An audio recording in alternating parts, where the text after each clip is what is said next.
بسم اللہ الرحمن الرحیم۔ السلام علیکم۔ بخاری ٹاسک کے سننے والے تمام سامعین کو السلام علیکم۔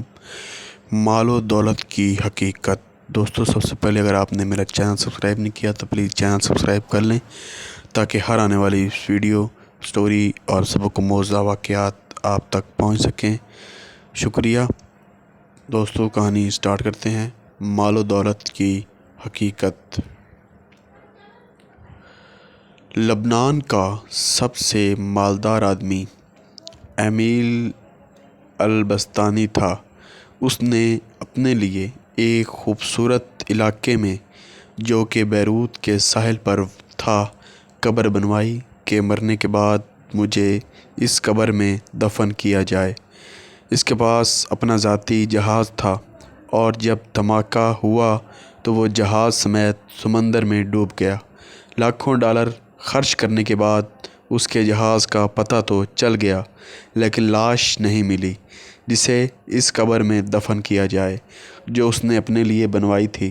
برطانیہ کا ایک بہت زیادہ مالدار آدمی، ایک یہودی رود تشلر تھا۔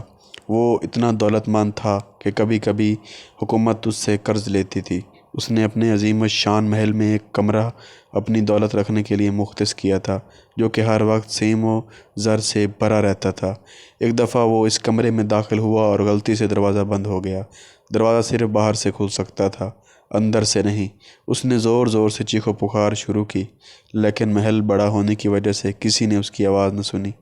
اس کی عادت تھی کہ وہ کبھی کبھی بغیر کسی کو بتائے کئی ہفتے گھر سے غائب رہتا تھا۔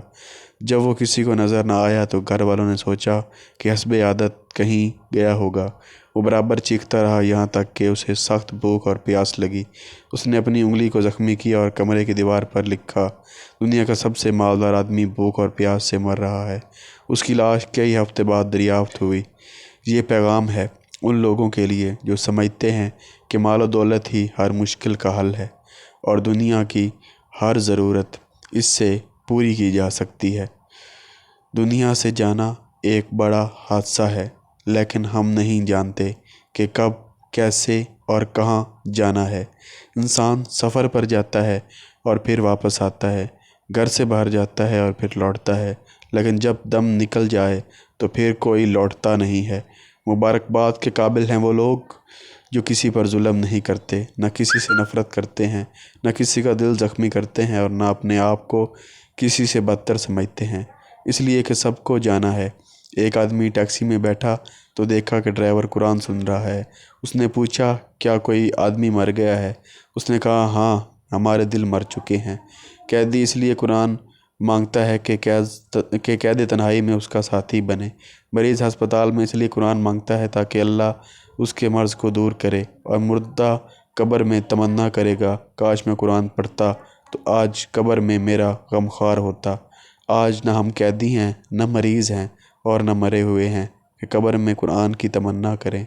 قرآن آج ہمارے ہاتھوں میں ہے، آنکھوں کے سامنے ہے، تو کیا ہمیں اس بات کا انتظار ہے کہ ہم ان مصیبتوں میں سے کسی ایک مصیبت میں گرفتار ہو جائیں اور پھر قرآن کو طلب کریں؟ اے اللہ، قرآن کو ہمارے دلوں کی بہار، سینوں کا نور، ایوب کا پردہ پوش، نفوس کا مددگار، قبر کا ساتھی اور روز محشر میں سفارشی بنا دیجیے، اور ہمیں قرآن پاک کے حقوق ادا کرنے کی توفیق عطا فرمائے۔ اللہ ہمیں قرآن پاک پر ایمان لانے، پڑھنے اور اس کی زبان سیکھنے اور سمجھنے اور عمل کرنے اور دوسروں تک پہنچانے کی توفیق عطا فرما۔